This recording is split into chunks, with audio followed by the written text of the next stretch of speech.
Hey friends, welcome back. Today, it is a field trip day.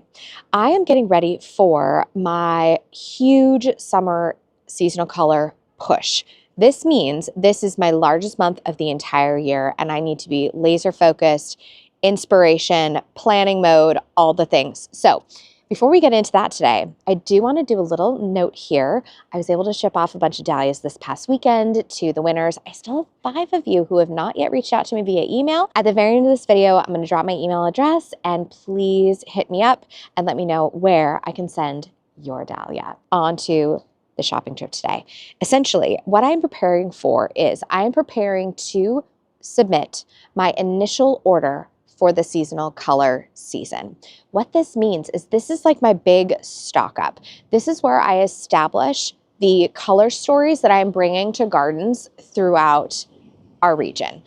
I am shopping for a couple of things. I have a group of clients that are my just like bright white, lots of texture clients. I have a group of clients that love like the reds, the hot, the contrast. I have a group of clients that are in kind of like this soft, almost like English garden, like pale pinks and purples kind of situation. And then I have bold, cool tones as well. So think like blues, chartreuses, like just real heavy in that range. So what we're going to do is I like to come to this nursery to gain inspiration. This is Ravenna Gardens in Seattle. I am at the University Village location. The reason that I love them is they are a small nursery and they really focus on precise curation of color. They've got tons of inspiration. And they also do a great job of putting different pairings together that my mind might not automatically do. So let's take a look around and I'm going to see kind of just what gets the juices flowing and the inspiration for the season ahead. For the Great Grow Along, I did a series called Shop Like a Pro. And in that, I talk about an initial walk and getting to know your nursery. In this nursery, this smaller location, this front section is where they have an incredible array of what I like to term centerpiece moments. So they have curated a wide selection of trees, shrubs, grasses. All of these things are items that I can use as a centerpiece that take me away from maybe what the typical thing you would see, like a cordyline or a lemon cypress, all of those things. This has just a bevy of really beautiful, interesting moments. Okay, I used some olive trees in a couple of containers last year, and they were just this beautiful, sensational, kind of Mediterranean-inspired moment. And then down here, look at these clipped boxwoods. Let me see what variety this is. Okay, this is a green gem. It takes really well to shearing. I love to use this in like a giant saucer, and then I will actually do a collar planting around it with a couple of drapey elements. Really beautiful for a 360 moment. I also want to show this to you. This structure right here is a beautiful topiary structure. And this is something that you can also consider. So you could grow a 5-star jasmine up this. You could grow any vining element. You could even grow a climbing rose and kind of twist it around. Or you could go heavy and do a beautiful, maybe come in here at the base and plant, say, maybe like 3 different ivies there and then train them up and keep them really clipped close here. This would be a sensational centerpiece.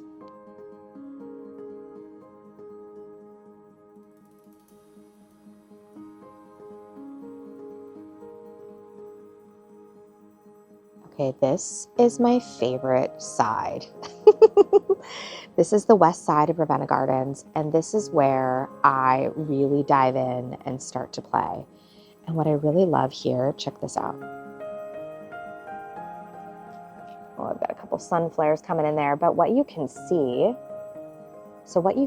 here is they are pairing together, check this out.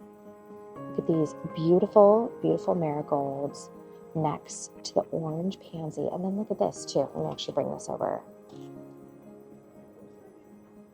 Look at this beautiful arrangement. It's picking up all of these colors right in this fancy leaf geranium. Let's see which one. Oh yeah, Mrs. Pollock. Mrs. Pollock is a really fabulous one. Just look how this echoes. It is so sensational. And this is something that I might not have done. Oh, this is another one that is really sensational. This is Chavoy Sun Rose. This is a little tiny rock rose. Yeah, Chavoy. Just a lovely, lovely, great one. Super drought tolerant. And then do you see how when I pair it here, it gives kind of like a blue cast? So like I said, inspiration everywhere. Here's my little Deltini that I love so much too. Okay, this is also something super interesting. Do you see the maples that they're using right here and right here? On the right-hand side, they've actually put it in an orange pot. And on the left, they have it in a red pot. This is kind of like the sophistication of tonal dressing when you're doing like head to toe cream or head to toe black, head to toe like a camel color. This creates such a stunning column. It is simple, it is elegant, really, really interesting. As we come over here, we kind of start mixing into some of these rose and red tones. This is a variegated Hebe. I actually love adding this as a textural moment in a container because you get the variegation of the leaf, it fills in a pocket, and it gives the eye a break from so many different floral moments. Okay, so this is a geranium. This is Calliope, dark red. And what I love about this is, do you see how we can create just a really simple arrangement? The leaf is actually interesting, but in my opinion, not so much to write home about. But as soon as you pop in this Hebe, this tricolor, it becomes sensational. All right, this section here is absolutely stunning top to toe. I'm noticing, actually, this is really interesting. This kind of can go two different ways. A lot of the things that they're in here, I could double shop. So I could shop for containers that need a lot of like those bright white moments. But then look at this. Look at all of these beautiful rosy tones. This is Armeria. This is Morning Star White. This is a lovely addition to any garden, any container. You get the spikiness, you get this grassy texture, and then you get these sweet little alien pom-poms. Look how cute that one is. It's about ready to bust open. This is a selection that I never really play with, but look how beautiful that texture is.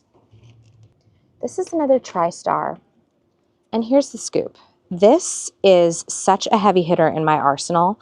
I will buy multiple flats of this Hebe, and here is why. It brightens up any arrangement. You can put it in with rose, boom. You can put it in with something strappy, boom. You can put it in with white, it keeps it fresh. Literally anything. Look at this combination. This Brachyscome, the Senecio, and a little TriStar, or a little tricolor Hebe. This is sensational. So when you're out looking for inspiration, getting something that is just a textural bit is such a good idea, because I know that I can invest in, say, like 3 flats of this, and it's going to play with so many different color tones as I progress throughout the season. Another absolutely sensational display. This is another heavy hitter that I'm going to be investing in. This is going to be on my wholesale order. This is Helichrysum Licorice Variegated. This is a really, really beautiful spiller. It's not picking up too well, but this has kind of it's a chartreuse, but it's a fuzzy chartreuse. So you get a little bit of added texture. And then look at this right here. This is a Lobelia, Rift Blue. Lobelia is another one that I use in a lot of different arrangements. And do you see this sweet little variegated petal? You know, this is one that I've seen on my wholesale spec sheet, and this is another one that I think I'm going to play with this year. I know Lobelia is going to perform. I know I can put it in a lot of different situations, but this little bit of white, this is interesting to me. This really keeps my eye going. I mean, look at this situation. It's a little samey, but also completely adorable. Okay, now while I do not have any clients that need a super drought tolerant container, I love that they have arranged all of these succulents here. And the other thing that's really subtle, but you'll notice, is they put blue next to chartreuse, next to more of a red one, next to another chartreuse, next to another red. So they are really keeping your eye moving through this entire area. Okay, so we are into the eaves right now, and look at all of this. So there's a couple things here that I am immediately drawn to. I love, this is another osteospermum. It just goes and goes and goes and goes. You deadhead it and just keeps producing. this golden feverfew, I'm going to be adding a little bit of this. I haven't decided whether I'm going to put it in the landscape or I'm going to put it in containers. Haven't made up my mind yet. This is the 4D white. This is very fun. This gives, it's a little bit more creamy, which I like in a white. If it gets too stark, if it's too bright, it almost looks blue. And what's interesting is when you back up here, do you see how they have combined that creamier white with the yellows, with some chartreuse moments? And now it's like, it's just completely vibrant. You know, the only thing I might do here is I might pull in another darker tone, or you guys, I don't mean to harp on about this bad ride, but look at this. Just look at what this does. You take this sea of single foliage, like single color foliage, and then you add in a little look at that. This thing is such, I mean, I'm telling you right now, this tricolor, I use it all day, every day. Heavy investment item. Oh, look at this. Okay, this is super interesting. What's cool about this display is, check it out. They're giving you several centerpiece examples. You can choose a phormium. Over here, we have a sunshine ligustrum. These are both beautiful centerpieces. If you are in shade and a Cuba, that would be beautiful. And then look what they've done. They have paired it with a variety of yellows, creams. This dianthus back here in the middle, this is actually verging on a little bit of apricot. And then look at all this texture they're bringing in from this sweet little ornamental geranium down there. Bravo, Ravenna. And just put it under a Corten steel arch. Like, are you kidding me? Gosh, I love rusted metal in the garden. Okay, again, let's dive in deep on this one. I am really liking this one. This is some very saturated, rich, kind of almost like ruby tones. Gosh, how would you even describe this? These are like saturated, deep, velvety raspberries. And again, what they're doing here is, look, they're giving you 3 centerpiece options. We have a little Camicyparis fern spray. Yeah, fern spray gold. We have a little Pieris, which is adorable, Prelude. And then even in back here, oh, look at this. They're even giving you more. Look at this. This is a Cordyline, Southern Splendor. And then if you really want to go for it, this guy, I think Snowdrift becomes a beast in the garden. So I wouldn't, well, maybe contain it. But that even there is another centerpiece inspiration. And then they have anchored it. And here's what you're going to see. Single color floral, bicolor floral, bicolor floral. Literally, you could take this display and all you're really missing are trailer items and some, what I think you need is some grassy texture. And you're off to the races. Oh, okay, this is down below, but even look at this. Throwing this little guy in here. It just brightens the whole dang thing. So cool. Okay, now this is really fun. We have a bunch of like peachy textures here. This is a little bright for my taste. This is a little like kind of Tropicana-y looking, but I do have, what I would do if I were to play with this to keep it from looking too, gosh, too old-fashioned, I would hit this with some super deep tones, like a deep cranberry, or I would hit it with some blue and work that in because that's gonna help temper this and cool it down a little bit. But look at this. This Georgia peach, this is a really awesome heuchera. This is giving me a lot of inspiration. Now, when you're shopping, you are invariably gonna come across a ground cover section. Here's the scoop. Don't sleep on this, man. Do not sleep on ground covers. Put these bad rides into your containers. I mean, look right here. These are a bunch of the mosses that I talked about in Container Design 101. These are beautiful, tucked in under something. This one, okay, this is a Juga Burgundy Glow, and this is beautiful in a container because what'll happen is this guy will send out these little tendrils and it will creep over the edge and you get a beautiful variegated leaf and it creates a super interesting arrangement. This actually, let me just show you. Where can we play with this? Oh, I need more blooms than that. Okay, for example, let's just look here for a second. Do you see how the pink of that bloom is picked up with the pink tip here? And then you get the interest of the variegated leaf with a little bit of that chartreuse coming in. This is sensational. So do not think of this as just a ground cover plant. This is a container plant, just ready and waiting. This is another wonderful, wonderful section. These are a lot of shade plants. And for those of you who are doing shade containers, this is a moment for you to really lean into texture. And I also want to show you this one. This is an autumnal fuchsia. And this sucker is so awesome. It is so awesome. I go through an insane amount of this every year. I love it in a shade container. It is so bright. It is so vibrant. I mean, just look at this. You put this with a fern and you get this incredible texture game going on. There's a bunch of different centerpieces that you can use here. This is beautiful. All that's missing is like a little bit of strappy texture. Oh, and look at this, you guys. This is the Freyer Trellis that I have in my garden. This is the dandelion color. And check them out. They have a really sweet mix of edibles, ornamentals, also tucking in tons of violets. And you can see how they are actually stringing their peas up. You just simply take it around the end, do a little loop-de-loop, and it just corrals all of the peas into place. I planted mine somewhat askew because of where my drip line was. So probably what I'm going to do is I'm actually going to potentially extend a net down from this top down at an angle and then train my peas up that way. I'll show you guys what I'm going to do. This is another super, super fun arrangement. You have the chartreuse of the cypress. You've got your tricolor hebe again. And isn't this interesting? Do you see this kind of redness to the stem? It gets echoed in the heuchera. It gets echoed in this little osteospermum.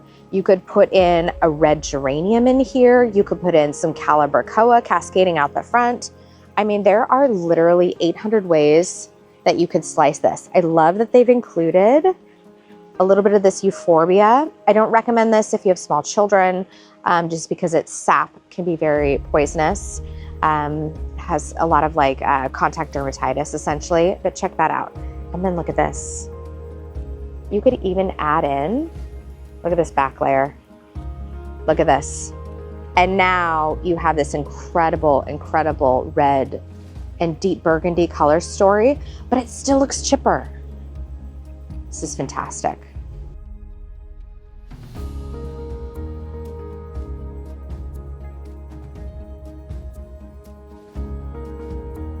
And this is the entry off of the east side.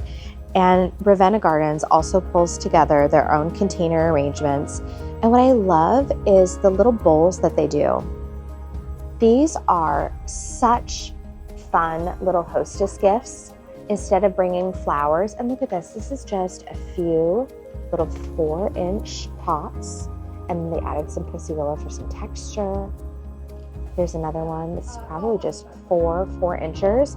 And then what they also did is they stuffed in a little bit of florist moss, just for like a finished look. Oh my gosh, look at this fuzzy anemone. That is so cool. Okay, and then last but not least, do you see this little cutie? This is probably 1, 2, 3, 4 4-inch containers in a teeny tiny round. But what's fun is they've used a heather.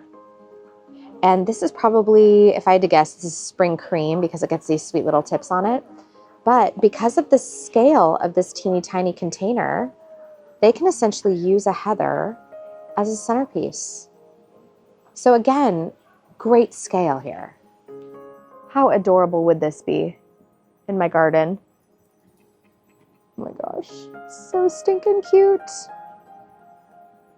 And here we are back to beautiful globe boxwoods, centerpieces. Do you see this guy here in the back? I've used this one as a fall centerpiece in several clients' garden, and then I just have it planted out into the landscape. It is so statuesque, and it delivers this beautiful, cool tone that feels like it brings people right through the holiday season where it gets icy and frosty. And no matter what holiday you celebrate, if you do celebrate a holiday, it looks sensational with red. It looks sensational with blue. It looks sensational with white. I mean, anything. I mean, my gosh, you can even put this with orange. Anything I pair with it, it looks absolutely stunning. As per usual, Ravenna Gardens, bravo, bravo. Okay, and let me know if you want to do container selection 101, because next to designing container arrangements, selecting the vessels that they go in, that's a darn good time too. Kidding, I have to show you one more inspiration thing. Okay, how adorable is this? This is just your basic run-of-the-mill juniper. They've been doing these actually as like a little topiary form. And look at it next to this absolutely adorable orange diacia. You know, and I never know if I'm saying these things right, but I love the orange, the deep glossy green next to this super cool blue. It is so beautiful. And then as you stand back, do you see how they've put this festuca grass, this little blue texture, and the senecio back there? And then they backed it up again with the pieris. This is probably mountain flame, something like that. Oh my gosh. So stunning. And then this one has more of a red tip on it. And then look at this. It's the lingonberry. So cute. The inspiration just keeps going and going. Okay, my friends, this was such a wonderful start to my day. I feel like I have gained some really good inspiration and clarity for the different color stories that I want to bring to life this year. And what's really fun is as I was going through, I could see certain combinations and be like, oh my gosh, that's an Alice combination. That's a Jenny combination. That's a Scott combination. And that just tells me my like internal plant system is ready to rock and roll. So I'm going to go home. I'm going to get to work on my inaugural wholesale plant order of the year. I'm going to place that order Thursday. It's going to be shipped next week. Man, the season is underway. I hope you all have a wonderful day and say hello to your garden for me. I'm going to see you in the next one.